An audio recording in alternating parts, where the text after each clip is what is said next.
Um, is that the one that comes? Silence.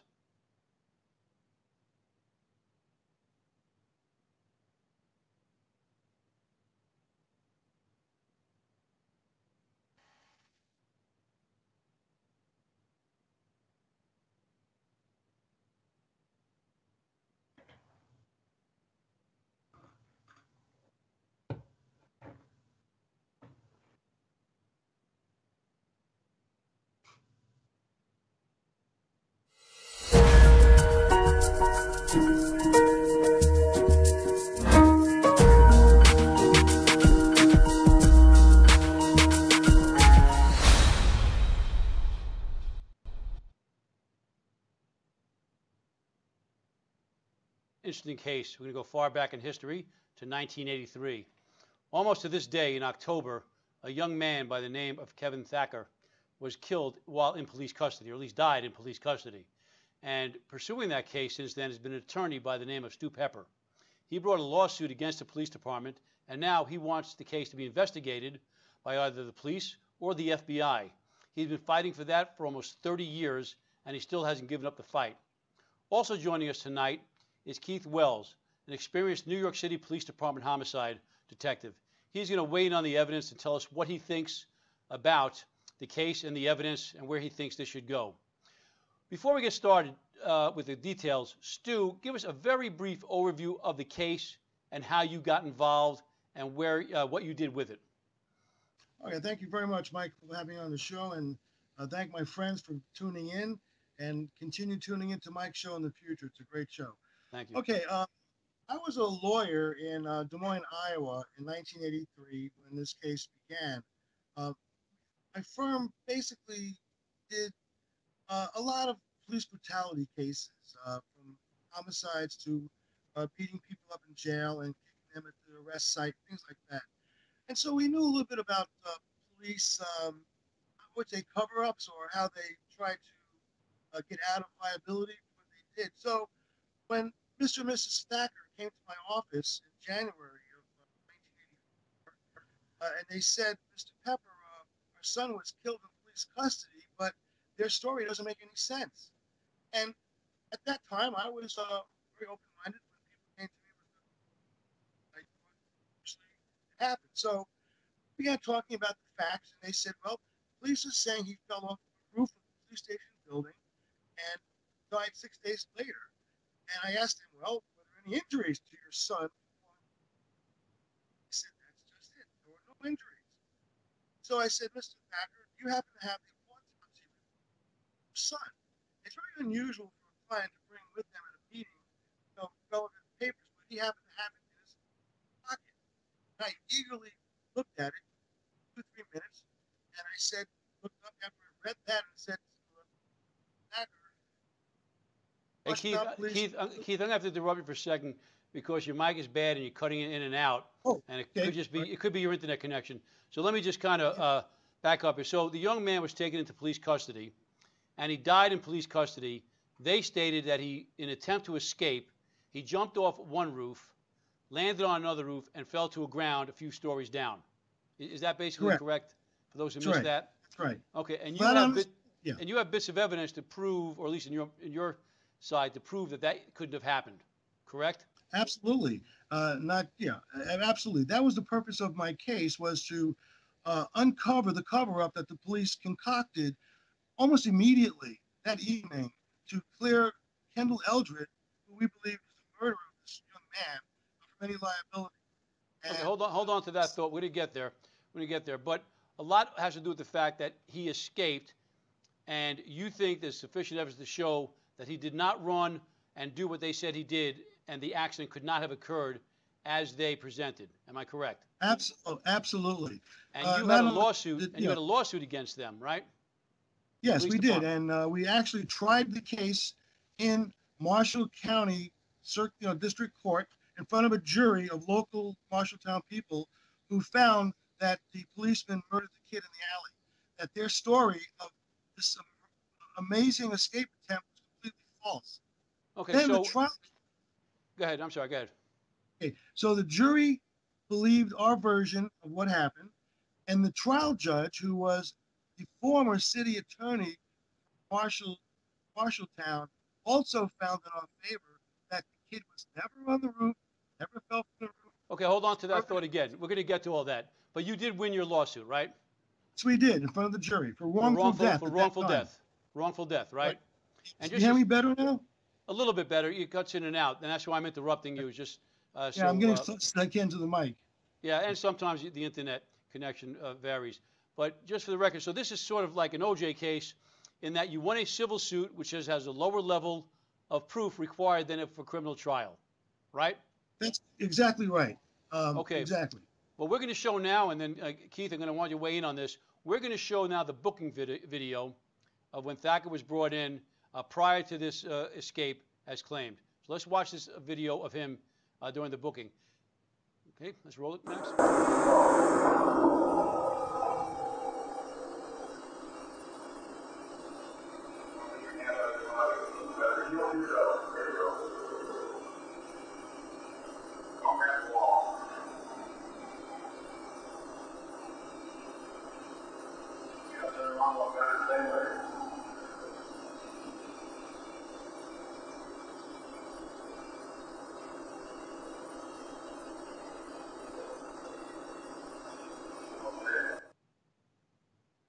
Okay, so now he was arrested for DWI, right, Stu?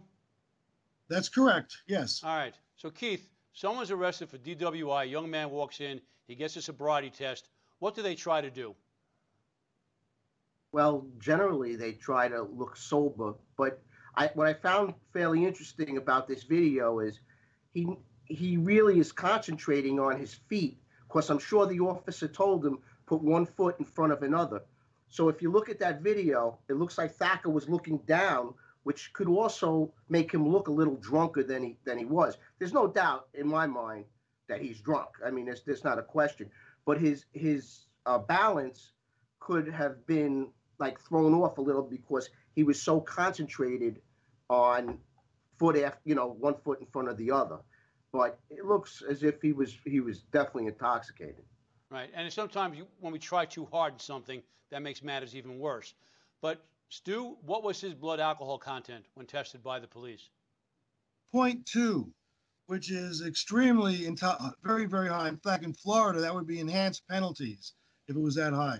Was that from a toximeter, the BAC?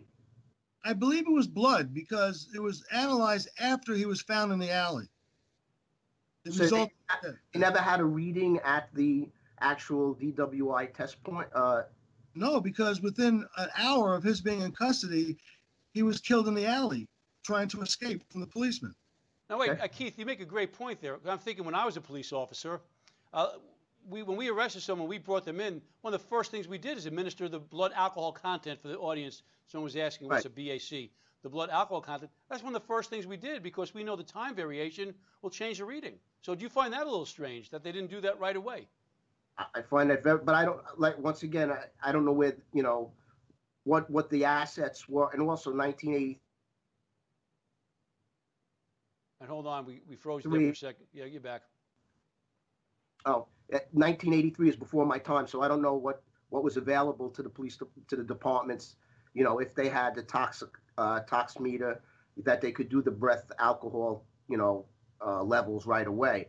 Okay, let me just interrupt you, young man, because prior to 1983, I was on the street. I was a cop in 1980. Thank you very much. And yes, we had that technology in the days of the dinosaur. So the answer is yes.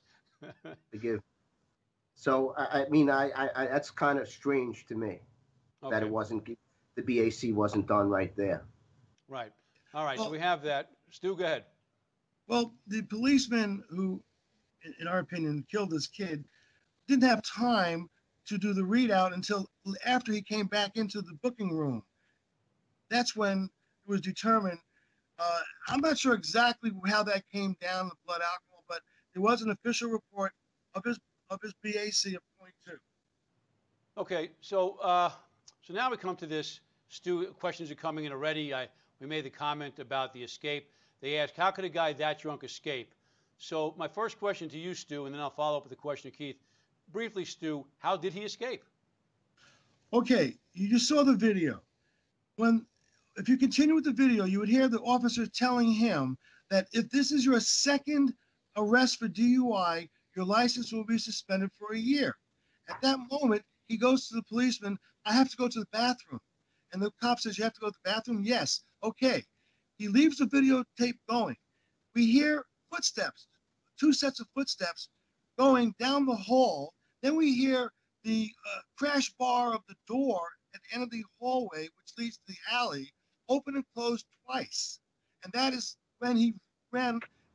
My thinking is Kevin was in front of the policeman, going to the bathroom down the hall. He then bolted as fast as he could, went into the alley where he just came into from being arrested.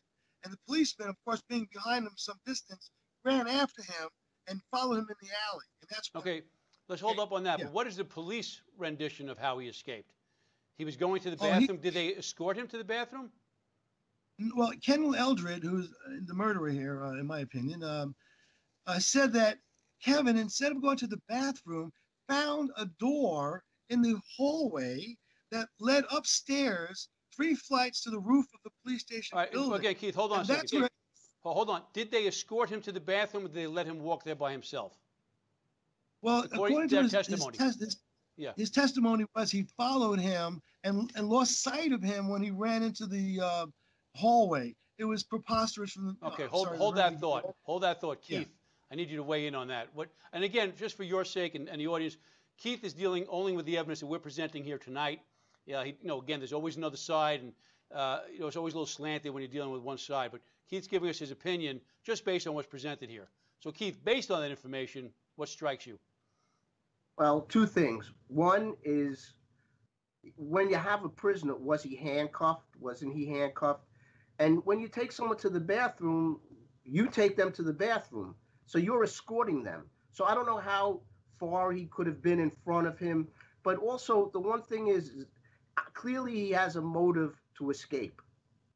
But now, just based on him losing his license, even a drunk person hears something like that would be scared, which would give the police officer more reason to retain custody or have custody over him.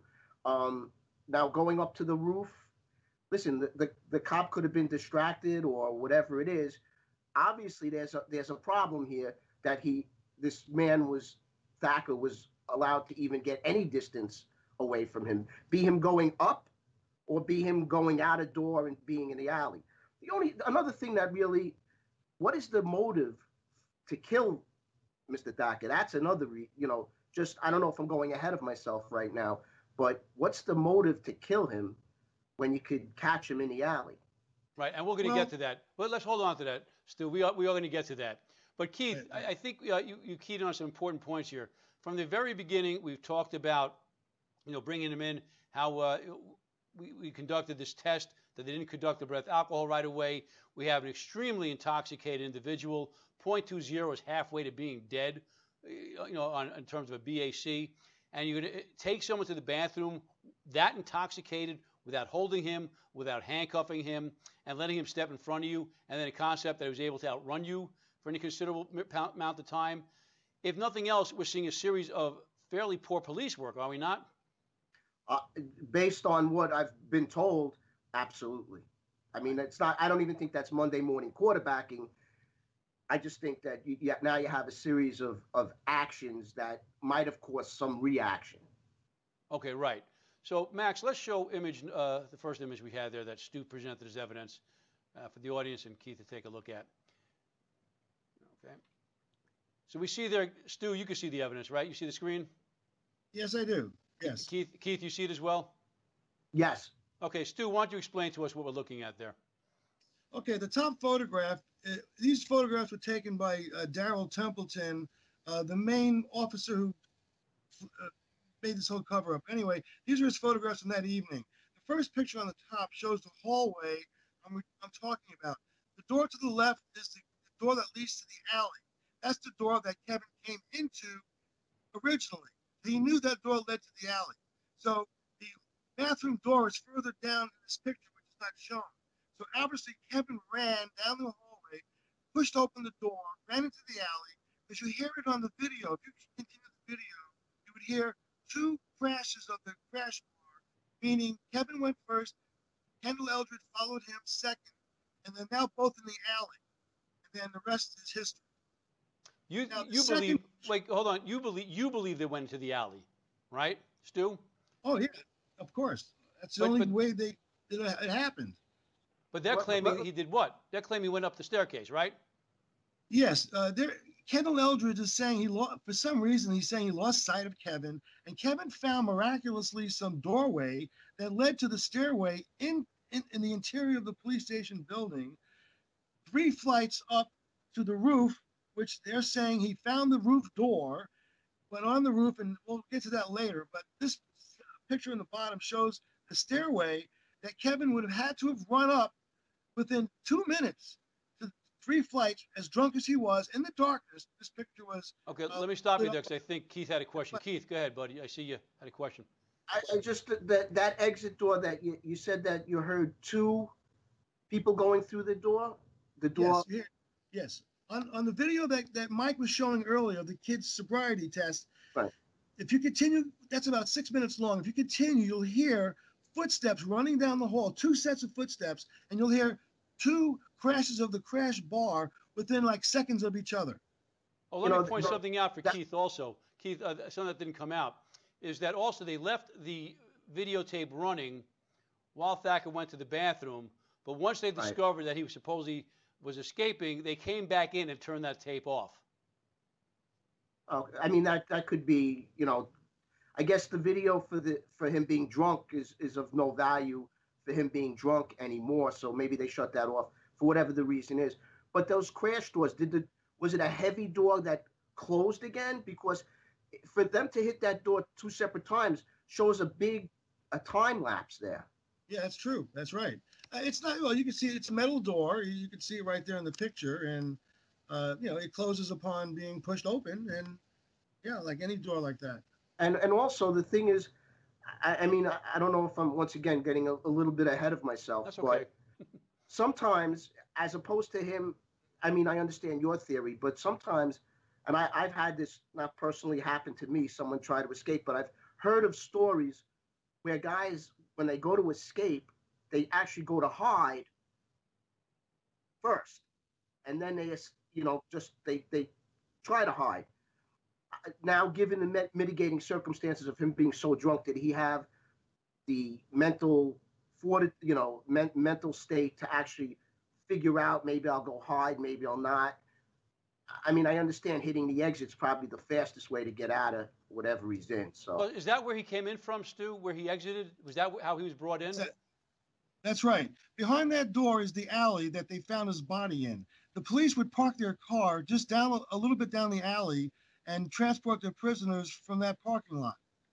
Okay, so there's a lock code. The lock code outside the door. He has to press to open it up, and that's how they came in. Yeah, I was going to ask you how to get into that, because I would think that would be some kind of secure, at least. Yes, I would think. I would think that something like that should be secured from the inside and the outside, but that's, another matter. Right. So it's probably secure from the outside, but like a panic bar exit. And I think, Stu, at least your proposition, and a reasonable one, is that he looked for the way he came in, because that's where he knew right away, without thinking, or doing anything, how to get out. And you're saying the audio of the 2 clashes of the door, at least would indicate someone leaving and someone leaving right behind him. Exactly. Okay. Let's go to the next image. I'm sorry. Go ahead, Keith. Unless the officer, just throwing this out there, unless the officer runs out and another officer runs out after him. No, there's only, no. Okay. Only he was alone, Kendall Eldred. Nobody else, no other officers were near him. When you say they turned the machine off or on, Mike, it's he did that. And there was no other policeman in that building with him at that time, or that place in that building that time. Right. And what I thought was odd, Keith, is they left it running while he was going to the bathroom, but then in view of an escape, then they had the presence of mind to come in and turn it off.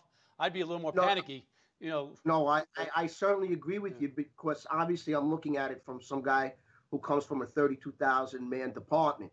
So obviously, in a DWI facility in New York City, you have maybe 70 police officers in that building at all times. So, I'm coming from a different perspective. I'm Right. sorry. Go ahead. No, it's a good point to make because the three of us come from New York City. I don't think that'll ever happen again in this show, but we understand what it's like to work with an army of cops. But even here, where I live in Kansas City in Overland Park, you never see that many police officers. They're a standing army. Let's go to the next video, Max. Stu, Keith, you both see those? Yes. All right, Stu, why don't you go ahead and tell us what that is? All right. Now, this is Daryl Templeton's theory that Kevin, as I said before, found this stairway door, ran up 3 flights of stairs. Now, the bottom picture is the roof, the door to the roof, that they say he went through, and where he found this beam that he eventually walked out on and made this miraculous jump. We're gonna get to that beam, Stu. We're gonna get to that beam in a second. But Keith, and it goes to one of the questions Susie Q here is asking about before we even showed that. Those flight of stairs, his level of intoxication, moving quickly. What do you think? Well, I've seen a lot of drunk people do a lot of things that I believe sober people couldn't do. So, I mean, with the alacrity that it would take and the speed, I think it's possible. I'll leave it at that. Possible. Possible. Okay, right. That's fair. All right, Stu, go ahead. So he went up these steps. Right, so, right. Yeah, and you can see a tire is in front of the door, and that was the photograph taken by the policeman that night. And I'm thinking, how could someone get past that door with the tire there in the darkness? So he never was on the roof anyway. But this is what they're trying to show us. And okay, top Keith? picture is the second floor. That's all. Okay, Keith, any observations before we go to the next picture? I don't know why there are tires in the staircase. I don't know. And is that there 2 tires or was 1 tire moved? Do we know? No, the top picture is the second floor of steps. The bottom picture is the last set of steps there were 2 tires. This is a stairway that's never used by the police. It's basically, it was an old telephone company building. The police took it over, and this is what they did with it. How do you open that door on the top? I think you gotta push it out. You gotta push it out. Yeah, I mean, I was gonna say it'd be hard to pull the door in with the tire in front of it. Maybe it does go in also, but either way, the kid could not have seen the tire. It was in total darkness, and he would have tripped and fell probably, and whatever. Okay. I'm gonna say that I think the hinges are on the outside, looking at it, on the inside, so it would probably come inside. Yeah, right. Open that door with a tire in front of it. And his intoxication running up the steps. All right, let's go to the next slides. Next images, Max. Okay, Stu, why don't you tell us what we're looking at? Okay, now the door you see in the picture is the door you just saw with the tire in front of it. That leads to the roof of the building. Now this is 1:30 a.m. It's in total darkness. This picture is lit up by a flash of the camera. So if Kevin Thatcher was on that roof, he'd be in total darkness. They're trying to say within seconds, he runs on this roof, finds a beam, which you can barely see in this picture on the right side. Oh, wait, hold on, Stu. We're going to move. Keith, before we go to the next picture of this beam, any questions about that? Seeing that there, Keith? I don't really, where is the beam? We're going to show it now. We're going to show it now. Let's go to the next picture. Okay. I think that's got it. Go ahead, Stu. Okay, so there's the beam that Daryl Templeton is swearing under oath that Kevin Thatcher found, got up on it, and like the guy who went across the World Trade Building as a tightrope artist. Philippe Petit.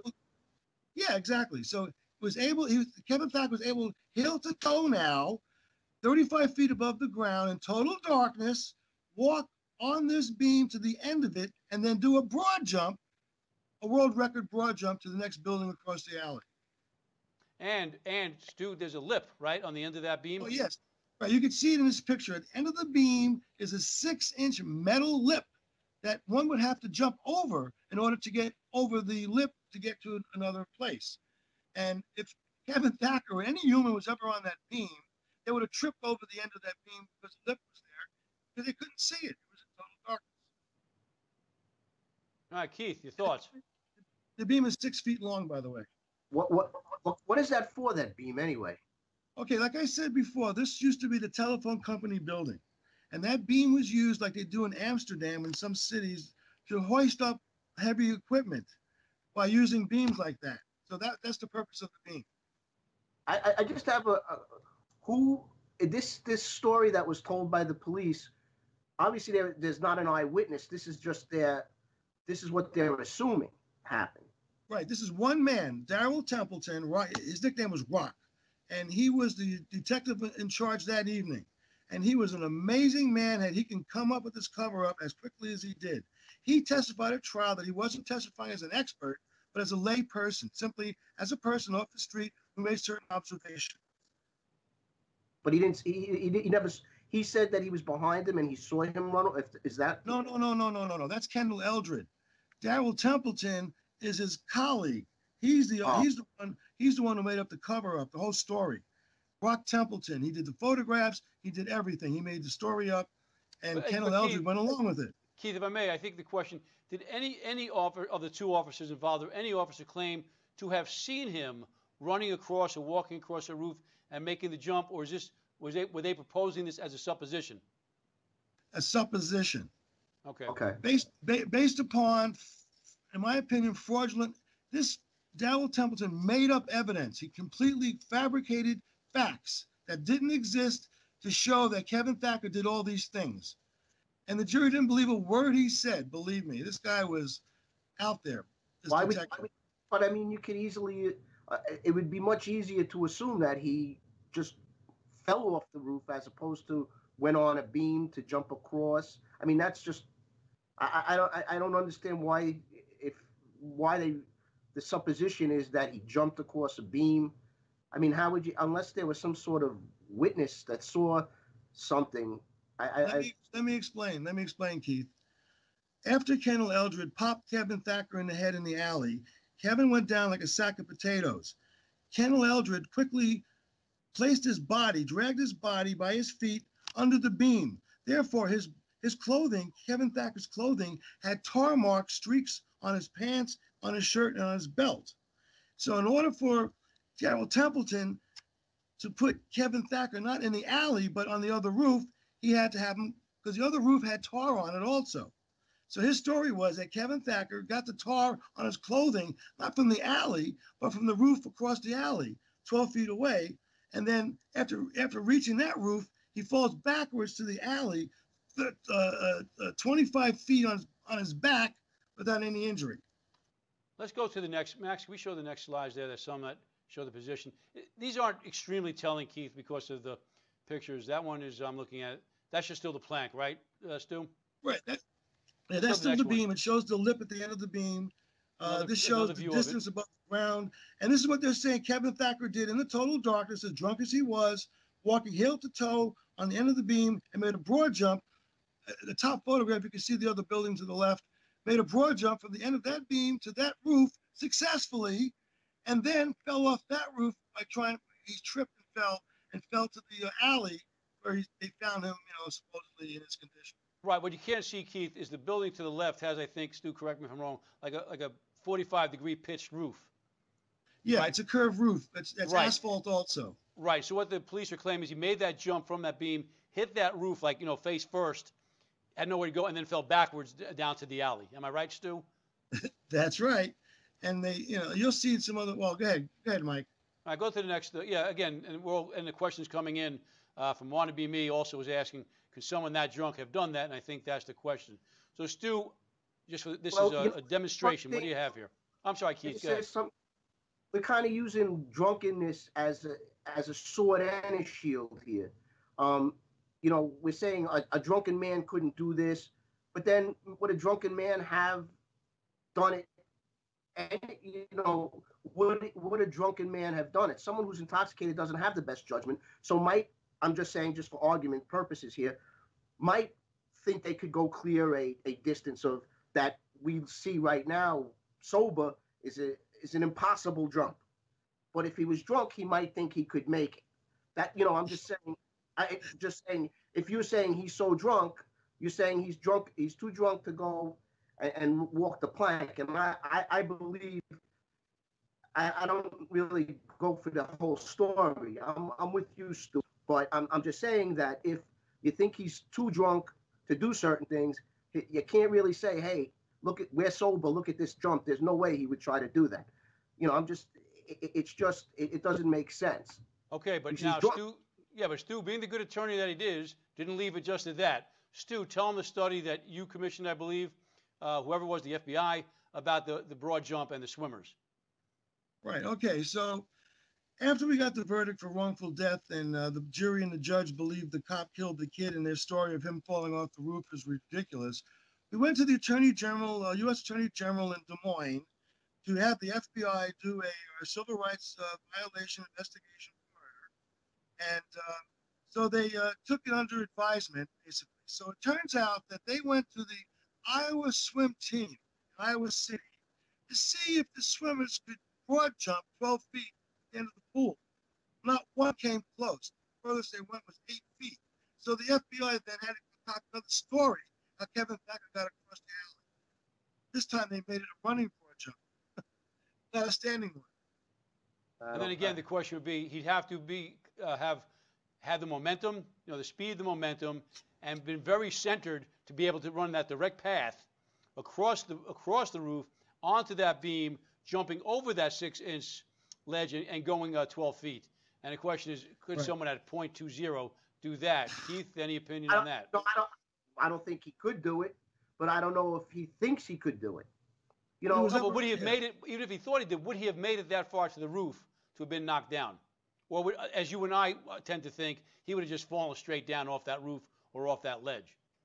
I don't go for the story that he made it to the other roof and held on, and I'm not so sure that happened. And by the way, they're claiming that he had no injury at all from landing on the other roof like Superman, hands out, face down, landing on the roof, sliding up the roof, getting stuff on his clothing, and then falling off. Not one scratch, not one bruise, nothing resulted to his flying across the alley to the other roof, according to the doctors. So nothing on his face or his hands, right? Nothing. I'm sorry, Keith. I'm sorry. Go ahead. How many flights up? How many flights up is that building? Is it three flights? 3 flights to the roof. And the roof is made of gravel, fine gravel. And this kid cannot have walked on it, let alone run on it and find this beam. How high up is 3 flights for the audience, Stu? I'm sorry? How high up is 3 flights? About 3 stories. No, feet-wise. Like 60 feet? Oh, feet? About 35. 35 feet. Feet? That's how high up the beam was. Okay, very good. All right, so now let's go to the next slide, Max. Okay, what do we got there? All right, Stu, you want to explain that? Yeah, this is Kevin Eldred. Kendall Eldred's on the right here, the police officer with his hand over his mouth. He's the one who arrested him, who followed him in the alley, and he was the first one to see him dead, the last one to see him alive. So he radioed to his fellow officers, prisoner down in the alley, found the prisoner in the alley, call the ambulance. Well, there's Kevin Thacker, supposedly after he fell from the roof, and that's his position, his body position. And you could see on the left side of his head, blood coming out of his ear. And that's the result of a fracture to his skull, which causes brain to hemorrhage, not from a fall, but from being struck in the head with an object. But could it have been having falling backwards, falling on your head? Could have that been what would cause that bleeding? Well, it's kind of funny that there'd be no injury to the bottom of his head, but only to the side of his head. How could he get injured on the side of his head, falling flat on his back? Keith, your thoughts? Well, I've seen people jump from 3 flights, and you'd be surprised. The body is made up mostly of water, and it explodes like a water balloon. And that looks, from his neck down, he looks pristine to me. I can't really see that well, but it doesn't look as if he has any. I don't know if the autopsy report said he had any internal injuries or broken bones besides the head injury. As I mentioned earlier, when the Thackers first came to me, I read the autopsy report, and that's what convinced me the police killed this kid, and that there was no injury, not a broken bone, not a misplaced organ, not a scratch, not a scrape, nothing, except a hairline fracture to the left side of his temporal lobe. Well, if that's the case, I mean, if you're telling me that he fell on his head, I don't Well, think. there he is. That's how he landed. No, no, They're no, no. saying, But, yeah, but he no, didn't. no, He didn't move after he fell. no. What I'm saying is, if he landed on his head from the roof, his head would look a lot different than it Oh looks yeah. in these. And I would tell you also that I don't see. I mean, the picture isn't great, but I see the blood, but I don't see any gray matter, which is indicative of the head. Anyone falling on their head or dying from, if you see a gunshot to the head or anything else, there'd be gray matter out if he fell from the distance that he fell. I believe he Oh looks Okay, yeah. pretty. and you certainly have the expertise to do that. Now, so Stu, in terms of the forensics, which we're getting a lot of questions about, the forensics, which would be the autopsy, was there anything else done that would indicate to you scientifically that what the police are claiming did not happen and what you're claiming did happen? Any other evidence from a scientific nature? Well, we had a forensic pathologist, a professor of forensic pathology, testify in analyzing the brain and the injury that the only way it could have resulted was if the head was struck by an object. See, there's a contra coup injury to the brain and a coup injury to the brain. This was a contra coup injury, meaning something struck the brain, which caused the brain to shift to the other side of the skull and cause a hemorrhage. If he had fallen on his back, it would have been a coup injury, not a contra coup injury. So that evidence is given to the jury. Keith, you're shaking your head. You seem to be in agreement with that. The contra coup would indicate that someone got hit here and an injury over here. But I agree with what Stu's saying. I mean, it makes sense. Okay. Hey, And you did. Yeah. go ahead, Stu. Well, Go ahead, Stu. In the picture, I agree, Keith. It's not the best, but you could see some dirt marks on his hand, on his palm, and on his pants.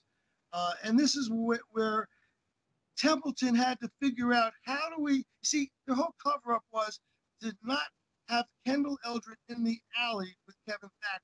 They had to have Kevin Thatcher cause his own injury because if Kendall Eldred admitted he struck the kid in the head to subdue him, and the kid died, that's admitting to a homicide. No cop's going to do that. So that's why they couldn't place him in the alley with Kevin. Okay. Hey, let me just ask you a question, Keith. Let me ask you a question, Keith. Keith, I know you think 1983 is pre-Diluvian, ancient in your times, but my question is, do you think is there any technology for this type of case, you know, looking at an autopsy or any other forensics, that would be available now that wasn't available then, that might have shed more light on this? Well, I know they have neuropathology where they take actual slides of the brain, and they would be able to do a more comprehensive study of what the brain injury was. You know, you'd also be able to get a lot of, you know, DNA might be helpful. You know, you might swab the location of where you say he was hit with an object. You know, you might, if it was an object, a flashlight or anything he had on him, the district attorney might say, hey, give me that and I want to test it for DNA, which is, you know, if his DNA is on it, if Thacker's DNA is on it, you kind of got a slam dunk. Well, that's the whole purpose of this show, is to get someone in authority to reopen this case, the FBI in particular. And I've got the flashlight that he used to kill this kid with in my office here. And it can be tested for DNA anytime they want to.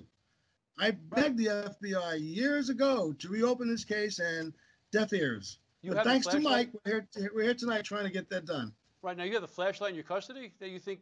Yes. Can you get DNA testing? Can you get DNA testing? Wait, give me 1 second. I'll be right back. Keith, go ahead. What are you thinking here? I'm thinking, I don't know too many lawyers that have property locker in their office. Well, see, the case is over with. It's, you know, it's long over sealed. with. And keep it sealed. This is the actual flashlight that Kendall Eldred. You'll see a photograph of Kendall Eldred in the alley with this flashlight in his back pocket, standing over Kevin Thatcher. Hold on, Keith. Max. Let's go to the next video. No, we don't have it.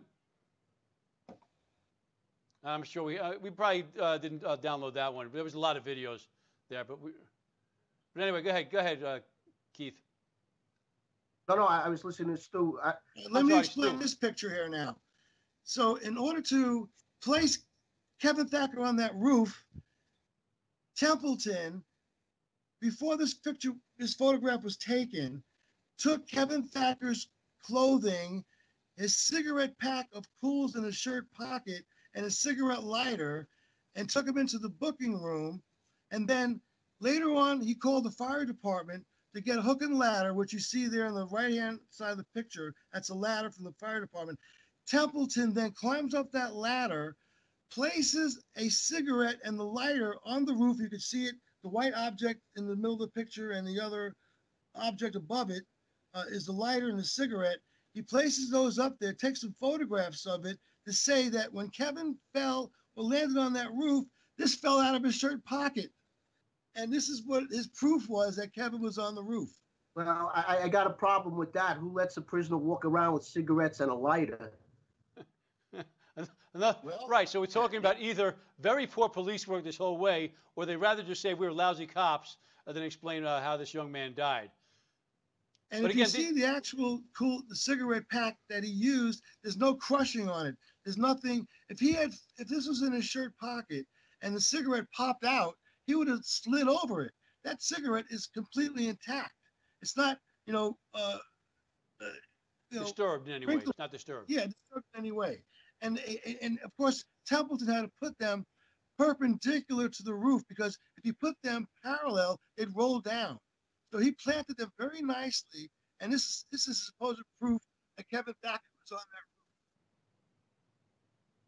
that roof. Yeah, now, Keith, you want to? I'm sorry, not Keith. Stu, I know. Can you get that flashlight tested now for DNA? I've got it here in my custody, or I have it in my hand right now. But you can do it privately, right? You can do it. That looks like it's clear. That is, you're not touching it, are you? The actual. Yeah, I have. It's been a long time, Mike. I'm sorry. Okay. I haven't. Okay. Preserved. All right. I got yeah, but all right. I wish, Keith. If it was pristine, because of course now they say, oh, maybe you could put somebody's DNA on it, but that would have been a great thing to have in '83. That would have been the DNA would have been a great thing to have. Yeah, if the FBI would have investigated this properly, but that's the whole problem. They didn't do anything. All right, but now obviously any substance. It's of no. It's been handled. Chain of custody. It looks like it's of no value now. So, what additional evidence would we have other than what you've shown us? Not that what you've shown us isn't compelling, but is there anything else that that didn't exist then that does exist now that would help the law enforcement? I don't. Well, a confession. Some other cop who involved in a cover-up would come clean, and maybe has a guilty conscience all these years and wants to get off his chest. That's the only thing I can think of. Keith, you want to weigh in on that one? I'm not a big conspiracy guy. I mean, I think if you tell like two cops know something, by the end of the day, 50 of them know it. So, I mean, but this is a small department too. So that's right. Once again, I'm coming from a perspective of 35,000 guys. You didn't even have two guys there to have a conspiracy to begin with. So you had to get extra guys to create a conspiracy. So I can't really, from where I come from, it's hard to conspire of this magnitude. Well, there's a lot more. Yeah, there's a lot more to this than the actual killing in the alley. But a few days later, they plant things in this kid's car trunk. It's a long story. There's about 10 officers involved in this cover-up. Right. It was a small department, 30 cops in the whole department. What's the motive still? I don't, why kill this kid? Or was it just an accident? It was an accidental killing. He hit him too hard in the head to restrain him. They struggled in the alley, and the kid went down, and the cop either, panicked, or he was very cool and figured out quickly what he had to do. It wasn't an intentional murder, unless maybe it was. Even if you came clean,